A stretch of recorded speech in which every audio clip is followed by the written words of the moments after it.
কতখানি বইটা কতখানি? 10 কেজি। মোহাম্মদ মাহবুব মন্ডল, সবাই এক নামে ডাকে, ইন্টারন্যাশনাল দালাল। কি ইন্টারন্যাশনাল কি ভাই? দালাল। দালাল? হ্যাঁ। কিসের দালাল? ইন্টারন্যাশনাল দালাল, যে জায়গায় যাবো ওই জায়গায় দালালি করবো। দালালির বোনাস 5,000, বেতন 5,000, 10,000। এটা কি মাছের? হ্যাঁ।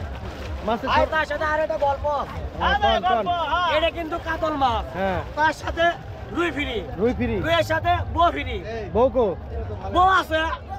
বউ না দেখলে তো আকর্ষণ লাগবে না।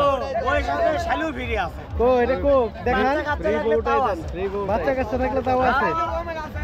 আর কিছু লাগবে না। হ্যাঁ। না আর কিছু লাগবে না, যে অফার দিতেছেন। ভাই কিন্তু বোল আছে, কিন্তু বোলটা ধরা যাচ্ছে না। ওটা কি মাছ? 30 কেজি। ওটা তো দেখি। একটাই 30 কেজি মামা। একটাই 30 কেজি? হ্যাঁ, একটাই 30 কেজি। দামও কম। ব্ল্যাক কাপ খালি 200 টাকা। 200 টাকা? হ্যাঁ। আরে বাবা, 200 টাকা কেজি। কিন্তু কোম্পানির সাপ্লাই কিন্তু বিক্রি হবে না 200। 200 বিক্রি বিক্রি হবে 950। আপনি তো ভালোই মানুষই দিতে পারেন। হ্যাঁ, এই জন্যই দালাল। 1 নম্বর দালাল। হ্যাঁ।